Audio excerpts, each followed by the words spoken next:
Jambu.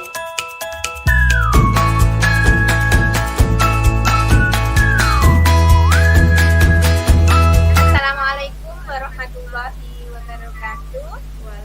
Perkenalkan, kami dari kelompok 2 calon guru penggerak angkatan 4 Kabupaten Kediri.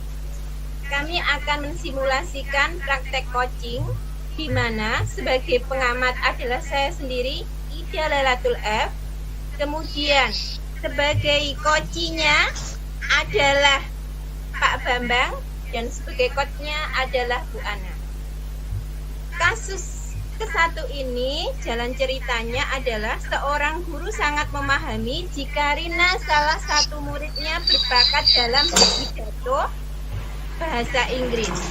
Ia mendorong Rina untuk mengikuti perlombaan pidato dalam bahasa Inggris tingkat kabupaten. Namun, nampaknya Rina masih belum percaya diri. Bagaimanakah cara kita nanti akan mensimulasikan tentang permasalahan ini sehingga Rina dapat mengikuti lomba pidato bahasa Inggris dengan baik. Mari kita saksikan. Assalamualaikum Bu Ana. Waalaikumsalam. Apa kabar pagi ini?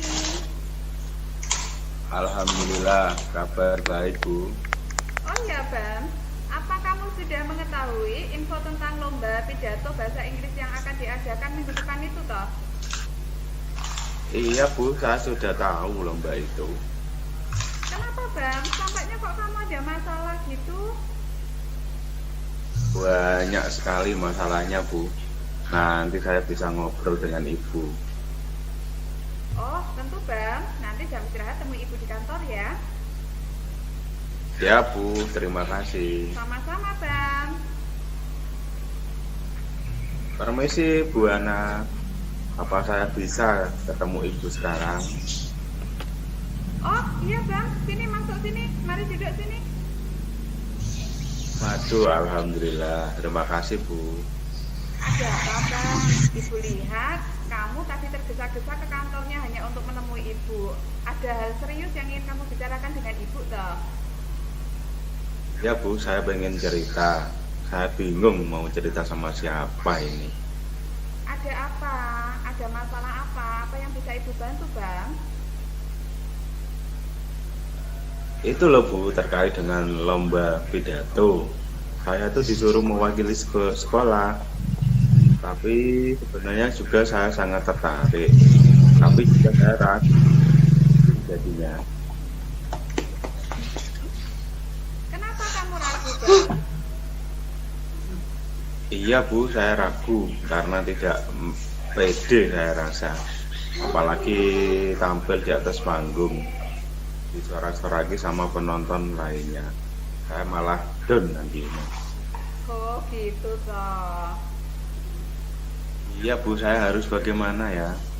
Gini Bang, kemarin itu ibu dengar pembicaraan dunia dengan yang lain banyak sekolah karena Bang itu memang jagonya pidato bahasa Inggris. Tapi Bu, itu kan hanya di lingkup kelas saja. Jujur saya tidak pernah ikut lomba, apalagi di tingkat kabupaten. Saya takut malu Bu, jadi tidak percaya diri ini. Apa yang menjadi masalahmu Bang? Sedang di sekolah saja kamu paling jago loh di antara yang lainnya. Jadi tidak salah kalau Bunia itu menunjuk kamu sebagai perwakilan sekolah. Ibu sendiri pernah melihat Bang berpidato bahasa Inggris pada waktu pelajaran bahasa Inggris di kelas. Yang kebetulan ibu tidak sengaja lewat depan kelasmu. Kamu sangat lancar berbicara, intonasinya bagus. Ibu sampai heran loh, beneran. Terus kenapa kamu tidak mau mencobanya dulu? Iya Bu, sebetulnya saya malu nanti kalau takut salah. Hanya mempermalukan diri dan nama sekolah nantinya. Siapa yang akan menyalahkanmu Bang? Kan sudah ada peringatan bahwasanya tidak boleh ada bully. Jadi tidak ada alasan untuk tidak percaya diri. Kalau untuk urusan menang ataupun kalah dalam lomba itu hal biasa kok. memang menang itu bonus, dan dari kekalahan kita bisa belajar untuk menang. Yang penting kamu berani dulu, mencoba dulu, dan mencari pengalaman yang nantinya pengalaman itu akan membuat BAM lebih berani di kemudian hari, lebih maju dari yang sebelumnya. Iya sih Bu, benar juga kata Ibu. Nah, sekarang Ibu tanya, untuk lomba ini apakah BAM punya trik atau rencana khusus? Iya Bu, sebenarnya saya sudah latihan di rumah, cermin, di keluarga, dan saya bisa kok melakukannya. Tapi rasanya masih kurang pede aja Bu. Kira-kira apa sih Bu yang harus saya lakukan agar lebih percaya diri di panggung? Menurut BAM, kalau dari BAM sendiri kira-kira apa ya yang harus BAM lakukan ya? Ya, yang menurut saya sih mental saya dalam berpidato. Jika nanti saya percaya diri, saya akan mencoba lagi ke teman-teman di sekolah Bu. Wah, pemikiran yang luar biasa, super. Hebat kamu BAM. Terus kenapa tidak kamu coba lakukan? Seharusnya saya coba ya Bu ya. Nah, gitu dong. Makanya jangan takut untuk mencoba hal baru ya. Apalagi untuk karirmu yang akan lebih maju lagi, Nak. Baiklah Bu, saya akan melakukannya. Bisakah saya minta tolong ke Ibu? Oh, tentu saja. Apa yang bisa Ibu lakukan, Bam? Membantu membuatkan jadwal Bu, latihan. Nanti biar dilihat guru-guru di sekolah. Rencananya, kapan kamu akan latihan di depan guru-guru? Nanti Ibu akan bantu untuk mengkoordinasikan dengan para guru dan murid. Oh iya Bam, komitmen apa yang Bam harus lakukan untuk tampil di acara ini? Bagaimana kalau hari Selasa besok saja Bu? Komitmennya saya akan minta bantuan Bu Nia untuk mengoreksi teks pidato yang sudah saya buat. Lalu saya akan menyiapkan diri untuk tampil di sekolah sebagai langkah awal sebelum perlombaan.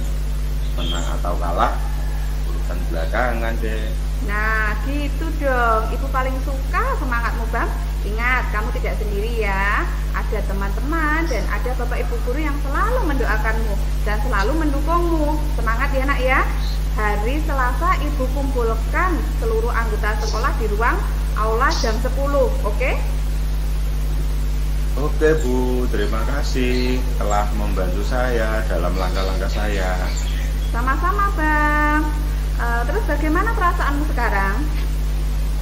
Saya sangat senang sekali dan legowo sekali Bu, lega. Syukurlah kalau kamu merasa jauh lebih baik sekarang. Ibu merasa senang sekali memiliki murid sepintar kamu, pintar, rajin, punya semangat yang tinggi dan pantang menyerah. Pokoknya kamu hebat lah. Wah, Ibu bisa aja memuji saya. Pujian itu memang pantas untuk kamu kok nak. Terima kasih Bu ya.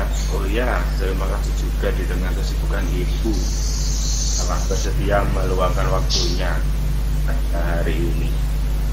Sama-sama Bam, terus semangat ya, semoga sukses. Ya Bu, terima kasih. Demikianlah praktek coaching kasus 1 model Tirta.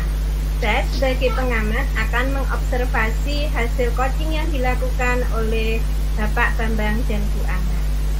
Tujuan coaching ini sudah disampaikan secara jelas dari coach ke coachee. Kemudian identifikasi. Pertanyaan yang diberikan coach sudah bersifat terbuka dan mampu mengeksplorasi tanggapan dari coachee. Rencana aksi, coach telah mampu memberikan pertanyaan dan umpan balik dalam pengambilan keputusan yang akan ditentukan sendiri oleh coachee. Kemudian tanggung jawab, coach sudah mampu mengarahkan coachee untuk membangun komitmen yang berbasis Tirta. Demikianlah praktek coaching untuk kasus ini. Sekian dan terima kasih. Assalamualaikum warahmatullahi wabarakatuh. Waalaikumsalam warahmatullahi wabarakatuh.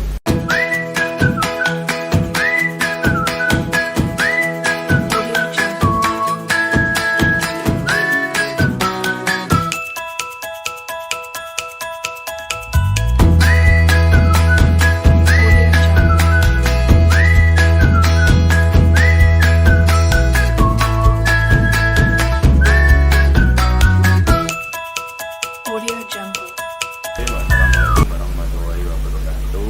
Waalaikumsalam warahmatullahi Pada wabarakatuh. kesempatan ini kelompok kita akan mempraktikkan praktik kucing model Tirta dengan kasus 2. Kepada yang terhormat Ibu Ida dan Bu Ana, dipersilakan untuk mempraktikkan praktek kucing model Tirta. Dipersilakan. Assalamualaikum Bu Ida. Bisa saya minta waktunya? Saya ingin ngobrol dengan Ibu sebentar, apa boleh? Waalaikumsalam anak. Wah, dengan senang hati. Mari sini duduk di ruangan ibu. Apa yang dapat anak ceritakan? Begini Bu, belakangan ini saya merasa tidak nyaman dalam suatu mata pelajaran. Hal tersebut sangat mengganggu pikiran saya, Bu. Kira-kira apa yang bisa ibu bantu dan apa yang ingin kamu capai di akhir diskusi kita ini? Saya hanya ingin mendapatkan solusi dari masalah yang saya hadapi sekarang, Bu. Terus ada lagi anak? Kira-kira saya ingin memperbaiki cara belajar saya, Bu, agar mendapatkan nilai yang optimal dan merasa nyaman ketika belajar. Baiklah, sebelumnya bisa kamu ceritakan apa yang membuatmu merasa tidak nyaman dalam suatu pelajaran, anak? Saya bingung, Bu. Saya merasa belakangan ini saya diperlakukan tidak adil oleh guru kelas, terutama Apa dalam yang pemberian membuat- nilai ulangan, Bu. Apa yang membuatmu merasa diperlakukan tidak adil, anak? Begini Bu, guru tersebut kan ternyata membuka les privat di rumahnya, dan sebagian besar murid-murid banyak yang mengikuti les privat ibu itu, kecuali saya. Terus bisa dijelaskan kepada ibu apa yang membuatmu merasa tidak adil dengan adanya guru tersebut membuka les privat? Saya merasa bahwa nilai yang diberikan tidak adil. Pada murid yang mengikuti les, guru tersebut mendapatkan nilai yang lebih baik daripada saya yang tidak mengikuti. Oh, begitu rupanya. Baik, ibu mulai memahami sekarang. Selain nilai yang kamu dapatkan dari ulangan, hal apa lagi yang membuatmu merasa tidak nyaman? Saya juga merasa tidak nyaman ketika guru itu sering menyindir murid yang tidak mengikuti les privatnya, Bu. Ibu tahu seperti apa bentuk sindiran tersebut? Beliau berkata, anak-anak dapat mengikuti les privat apabila memiliki kesulitan dalam belajar. Begitu, Bu. Oh, begitu. Terus apa yang membuat membebani pikiran setelah guru tersebut berkata demikian? Saya jadi merasa guru tersebut menyindir saya, Bu, karena saya kan tidak mengikuti les privat sendiri. Oh, seperti itu rupanya. Iya, Bu, saya merasa tidak nyaman nih. Saya merasa berpikir kalau teman-teman saya mendapatkan nilai yang lebih baik karena mengikuti les privat guru itu. Selama ini, langkah-langkah apa yang telah kamu lakukan untuk mengobati keinginan tahuan kamu? Saya menanyakan kepada teman-teman yang mengikuti les privat kepada guru itu, Bu. Apa yang kamu tanyakan kepada temanmu? Saya bertanya pemahaman mereka tentang materi yang disampaikan setelah mengikuti les privat tersebut. Lalu apa kata temanmu, Ana? Mereka bilang lebih paham sih, Bu, dengan penyelesaian soal-soalnya. karena mereka dilatih dengan berbagai jenis soal di tempat les dan mereka belajar lagi ketika di rumah dengan contoh soal yang lain. Kalau dari kamu sendiri, kiranya apa yang ingin kamu lakukan? Begini Bu, sebenarnya saya berencana untuk menemui guru tersebut untuk mengkonfirmasi dugaan saya tadi. Terus, kenapa kamu tidak lakukan? Saya masih ragu Bu, saya takut nanti saya dimarahi malahan. Emang kamu sebelumnya pernah dimarahi oleh guru tersebut? Tidak sih Bu. Terus, kenapa tidak kamu coba? Benar juga ya Bu, harusnya saya mencoba menemui guru tersebut ya Bu ya. Bagus, setelah kamu bertemu guru tersebut, apa yang ingin kamu sampaikan? Saya ingin menyampaikan bahwa saya tidak mengikuti les dan bertanya apakah itu mempengaruhi nilai saya di kelas. Selain itu, saya juga mengkonfirmasi alasan saya mendapat nilai kecil Bu. Nah, bagus. Ayo lakukan. Selain itu, apa kekuatan yang kamu miliki sehingga kamu merasa yakin mendapat nilai tinggi walaupun tidak ikut les? Saya suka belajar Bu. Setiap sore saya selalu mengulang pembelajaran hari itu juga dan selalu latihan-latihan soal. Selain itu saya juga membuat catatan-catatan yang rapi. Saya juga suka menonton video tutorial dari YouTube jika tidak ada materi yang belum saya pahami. Tapi akhir-akhir ini semenjak pandemi, orang tua saya kehilangan pekerjaan dan beralih berjualan jajan. Saya terpaksa membantu orang tua saya berjualan jajan disenggol pada sore hari, jadi saya tidak bisa belajar Bu. Oh, demikian. Apakah hal tersebut mempengaruhi belajarmu? Saya rasa sangat berpengaruh Bu, karena waktu belajar saya menjadi berkurang. Nah, coba kamu pikirkan kembali tentang nilaimu. Apakah disebabkan kamu tidak ikut les atau karena kamu kurang belajar? Wah, mungkin juga ya Bu ya. Menurutmu, apa yang bisa kamu lakukan sekarang, Ana? Untuk ikut les saya tidak mungkin, karena saya tidak memiliki uang untuk bayar les. Tapi saya akan meminta bantuan Himawan, teman saya itu.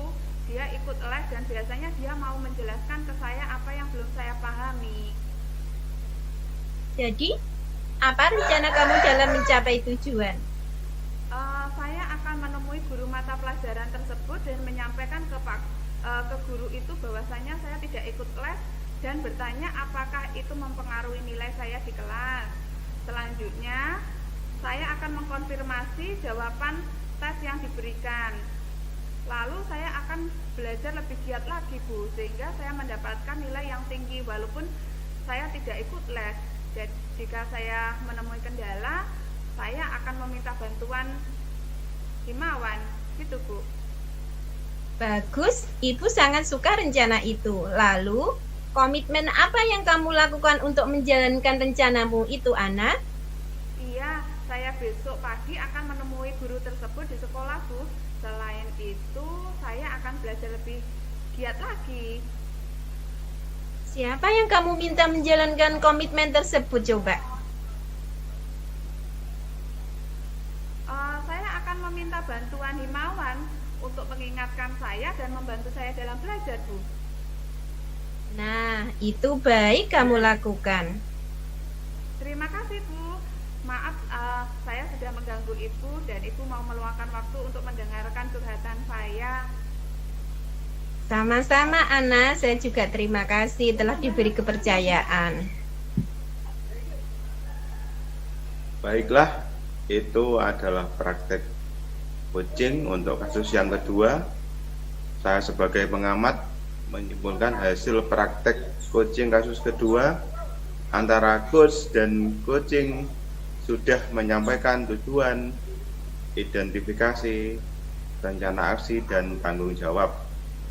Baiklah, demikianlah praktek coaching untuk kasus 2. Semoga bermanfaat bagi kita semua. Terima kasih. Wassalamualaikum warahmatullahi wabarakatuh. Waalaikumsalam warahmatullahi wabarakatuh.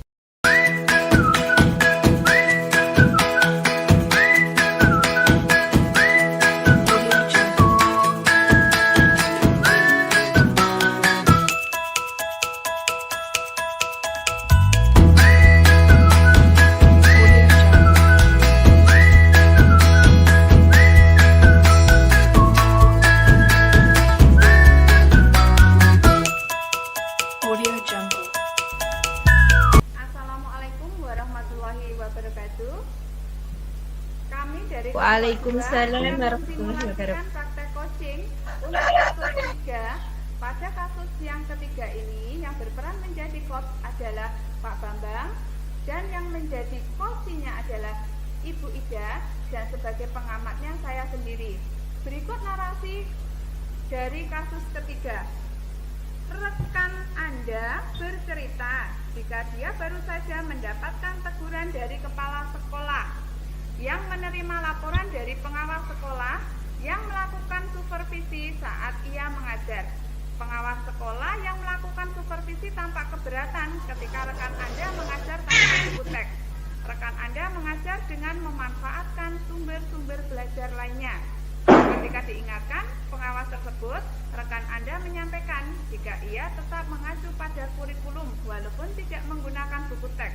Pengawas tersebut nampaknya kebingungan dan memberikan laporan tentang hal itu kepada kepala sekolah. Bagaimana Anda menyikapinya? Mari kita saksikan drama coaching singkat berikut ini. Selamat menyaksikan.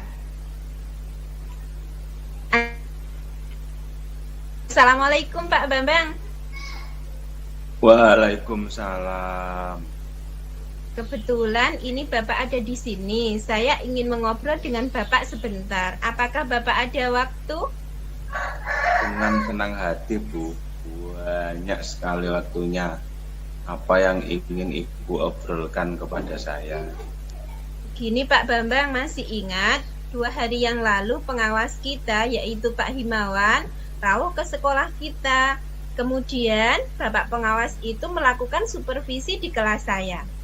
Ada hal yang saya pikirkan Pak Bambang dari kesimpulan hasil supervisi tersebut, di mana sangat mengganggu pikiran saya selama 2 hari ini. Kira-kira apa, Bu, yang bisa saya bantu? Dan apa yang ingin Ibu capai nantinya di akhir diskusi kita nanti? Saya hanya ingin permasalahan saya mendapat solusi Pak Bambang. Terus ada lagi? Kiranya saya ingin memperbaiki cara mengajar saya Pak, agar mendapatkan hasil yang baik sesuai dengan kebutuhan siswa kita. Baiklah, sebelumnya bisa Ibu ceritakan apa yang mengganggu pikiran Bu Ida dari hasil supervisi kelas kemarin. Saya bingung Pak, selama saya mengajar itu tidak pernah menggunakan buku teks, baik buku siswa maupun buku guru. Tapi saya menggunakan sumber-sumber belajar yang lain. Walaupun demikian, cara mengajar saya tetap mengacu pada kurikulum yang ada. Nah, kapan hari saya ditegur oleh kepala sekolah, yaitu Pak Aditya. Beliau mendapat masukan dari pengawas bahwa saya tidak menggunakan buku teks pelajaran ketika mengajar. Oh, begitu rupanya. Baiklah, Bu Ida, saya mulai memahami sekarang. Apakah Pak Bambang juga menggunakan buku teks pelajaran di kelas, dan bagaimana kelas Bapak dengan adanya buku teks yang Bapak gunakan? Saya menggunakan buku teks, Bu.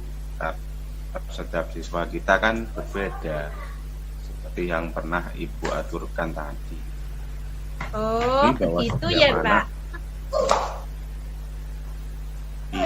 Terus, bukankah demikian, Bu? Saya baru ingat. Selama ini apa langkah-langkah yang telah Ibu Ida lakukan? Saya menanyakan kepada teman-teman guru yang lain, juga melalui komunitas guru, serta teman sejawat kita yang satu mapel. Apa yang Ibu tanyakan? Saya bertanya mengenai pemahaman Bapak Ibu guru mengenai pentingnya buku teks pelajaran, baik buku siswa maupun buku guru. Dan juga bagaimana strategi pembelajaran berdiferensiasi berdasarkan sosial emosional yang dapat diterapkan di kelas. Kemudian juga saya bertanya bagaimana cara mengatasi kendalanya, Pak. Lalu apa kata teman guru Bu Ida? Beliau bilang lebih mudah ternyata menggunakan buku teks baik buku guru maupun buku siswa. Karena dalam buku tersebut ada sintak pembelajarannya juga, Pak. Kalau dari Ibu sendiri, apa yang bisa Ibu ingin lakukan? Begini, Pak, sebenarnya saya berencana untuk menghadap Bapak KS kita untuk meminta maaf dan juga berterima kasih atas masukan dan saran yang diberikan pengawas pada saya ketika supervisi di kelas saya, Pak. Terus kenapa tidak Ibu lakukan, Bu? Saya masih merasa ragu, Pak. Saya takut dimarahi dan diejek oleh Bapak KS kita. Walah, apakah sebelumnya Ibu pernah dimarahi dan diejek oleh Pak KS? Kayaknya tidak pernah juga sih, Pak. Kenapa tidak Ibu coba? Benar juga ya, Pak. Seharusnya saya menemui Bapak Adit dulu. Kemudian saya baru membuat kesimpulan. Bagus, setelah menghadap Pak Adit, apa yang Ibu Ida sampaikan? Saya akan menyampaikan permintaan maaf dan juga menyampaikan alasan saya tidak menggunakan buku teks pelajaran di kelas. Serta saya akan berterima kasih atas teguran yang diberikan Pak Himawan ketika melakukan supervisi saya di kelas, Pak. Bagus sekali, Bu. Ayo Ibu lakukan sekarang. Kebetulan Pak Adit lagi di ruangan untuk mempersiapkan hasil supervisi yang akan dilaporkan besok pada hari Selasa, Bu. Selain itu, apa kekuatan yang Ibu miliki sehingga Ibu merasa mendapatkan hasil yang baik dalam mengantarkan siswa-siswa kita? Alhamdulillah, Pak, kebetulan saya suka mengupgrade diri, mengikuti program-program dari kementerian seperti guru industri, program guru penggerak, ataupun komunitas-komunitas pendidikan lainnya. Apakah hal tersebut cukup, Bu, menjadi dasar dalam proses KBM? Iya juga sih, Pak, karena saya masih melihat ada beberapa murid kita itu yang kurang memahami pembelajaran saya ketika di dalam kelas. Nah, coba Ibu pikirkan kembali, kenapa siswa Ibu itu kurang paham? Apakah karena tidak menggunakan buku teks atau karena strategi mengajar dari Ibu? Wah, mungkin juga ya, Pak. Menurut Bu Ida, apa yang bisa lakukan rencananya untuk mencapai tujuan? Saya akan menghadap Bapak KS kita dan menyampaikan ke beliau ucapan minta maaf dan terima kasih atas teguran yang diberikan. Selain itu, saya akan memperbaiki strategi mengajar saya agar setiap murid dapat terpenuhi kebutuhan belajarnya, terutama bagi anak yang 5 yang kurang memahami KBM saya. Yang terakhir, saya akan belajar menggunakan buku teks, baik buku siswa maupun buku guru ketika saya melakukan KBM. Bagus sekali, Bu. Saya sangat suka rencana itu, Bu Ida. Lalu komitmen apa yang Ibu lakukan untuk menjalankan rencana tersebut? Saya setelah ini akan menghadap KS dalam ruangannya. Dan mulai besok saya akan menggunakan buku teks pelajaran ketika KBM di kelas. Siapa yang Ibu minta bantuan dalam menjalankan komitmen ini? Saya akan meminta Pak Bambang juga Bu Ana untuk mengingatkan saya dan melakukan supervisi ketika saya mengajar di kelas. Nah, itu baik Bu, bisa Ibu lakukan. Terima kasih Pak Bambang telah meluangkan waktunya untuk mendengarkan cerita saya. Ya, bisa saja Ibu, sama-sama. Terima kasih ya Bu atas kepercayaan Ibu kepada saya. Sukses selalu Bu Ida. Sukses bersama lebih baik. Reda. Baiklah, Ya. itu praktek coaching untuk kasus yang ketiga. Saya sebagai pengamat akan menyimpulkan hasil observasi terhadap praktek coaching kasus ketiga. Tujuan, menyampaikan tujuan coaching ini sudah disampaikan secara jelas dari coach ke coachee. Identifikasi pertanyaan yang diberikan coach sudah bersifat terbuka dan mampu mengeksplorasi tanggapan dari coachee. Reaksi rencana aksi, coach telah mampu memberikan pertanyaan dan umpan balik dalam pengambilan keputusan yang akan ditentukan sendiri oleh coachee. Sedangkan tanggung jawab, coach sudah mampu mengarahkan coachee untuk membangun komitmen yang berbasis tirta. Demikianlah praktek coaching untuk kasus ketiga. Sekian dan terima kasih atas perhatiannya. Wassalamualaikum warahmatullahi wabarakatuh. Demikianlah praktek coaching model tirta pada kasus 1, 2, dan 3. Semoga bermanfaat bagi kelompok kita dan bagi CGP Kabupaten Kediri dan bagi guru-guru semuanya. Saya akhiri. Wassalamualaikum warahmatullahi wabarakatuh. Waalaikumsalam warahmatullahi wabarakatuh.